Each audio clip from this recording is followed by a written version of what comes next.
start na. So, Sige, mama. the primary, Mangutanan sa kumo. sige, pangutan na sa langga. Sige, ma'am. Okay. How will the ALNA assessment help identify students' strengths and weaknesses in different learning areas, ma'am? Okay. The early language literacy assessment, no?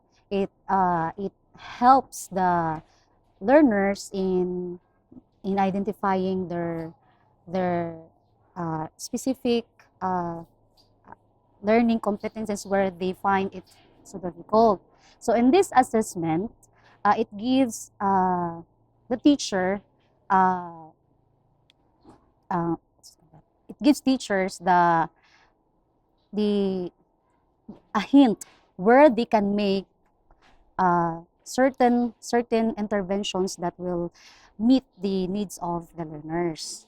And then in preparing of the ELNA, the grade 4 teachers are doing their best to print all the things that they need to before the conduct of the ELNA, and then printing of the test questions, the primary tests, and then they give ample of time to help the learners in memorizing all the informations that needed for that assessment. Okay. So, what adjustments do teachers need to make in their teaching strategies to prepare students for the ALNA? Okay.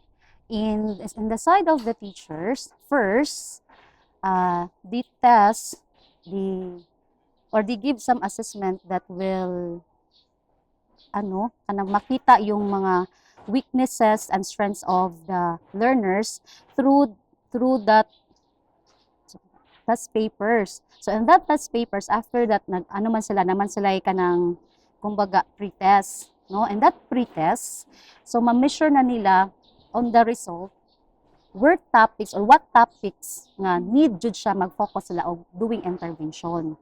So after that, di ba, na pre-test, after that, na post-test. So before the ELNA, na pre-test, na post-test. So from that result of the learners, sa teachers, na sila hint what they will target before that ELNA will come.